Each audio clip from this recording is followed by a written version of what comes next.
नमस्कार, वक्रतुंड रेसिपीमध्ये आपलं सगळ्यांचं स्वागत आहे। आज आपण उपासाची साबुदाण्याची खिचडी करणार आहोत।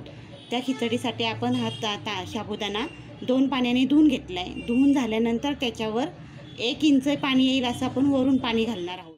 भाजलेले शेंगदाणे घेतले आहेत, त्याची साल काढली तरी चालते, नाही काढली तरी चालते।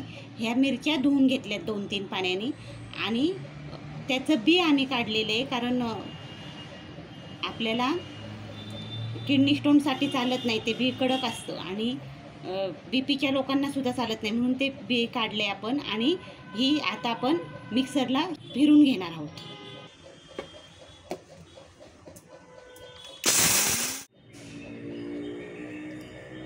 आपण असा जाडसर शेंगदाण्याचा कूट फिरून घेतला आहे। असा जास्त बारीक करायचा नाही, जास्त बारीक केला की चांगली चव येत नाही।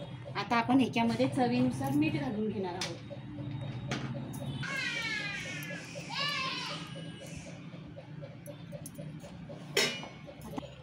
आता आपण साबुदाण्याला सगळं मीठ मिक्स करून घेणार आहोत। कढई तापायला ठेवली, त्यात 4 चमचे तेल टाकले, ते आपण आवडीनुसार टाकू शकतो आणि आपण तूप सुद्धा वापरू शकतो, पण मी सकाळी पापड तळले होते म्हणून मी तेलच वापरले ते। आणि बटाटा साळून आणि धुवून घेतलाय। आता त्याच्या आपण छोटे छोटे काचऱ्या करून आपण तेलात शिजायला टाकणार आहोत।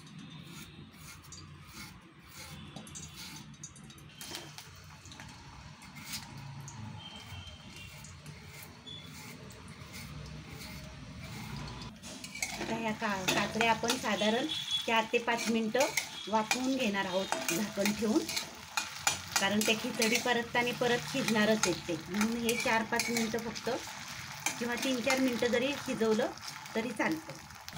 त्याच्यावर आता 4-5 मिनटं झाकण ठेवायचं।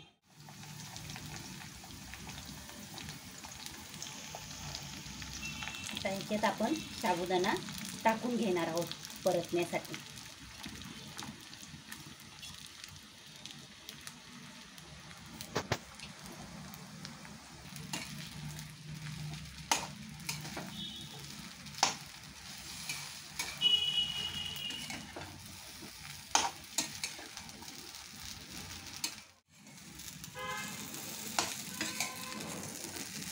आपण ही चांगली 10 मिनटं खिचडी परतून घ्यायची आणि चांगला कलर बदलेपर्यंत परतून घ्यायची खिचडी। आपल्या साबुदाण्याचा कलर बदललेला आहे, त्यामुळे आपली खिचडी तयार झालेली आहे हे कलर बदलल्यावरून समजतं। आणि काही साबुदाणा कडक असतो तर खिचडी मऊ होत नाही, तर त्यासाठी थोडासा पाण्याचा शिपका देऊन तयार परतून झाल्यावर पाण्याचा शिपका द्यायचा त्याच्यावर, म्हणजे मग खिचडी मऊ होते। आता ही खिचडी मऊ झालेली आहे, त्यामुळं मी पाण्याचा शिपका टाकलेला नाही आहे।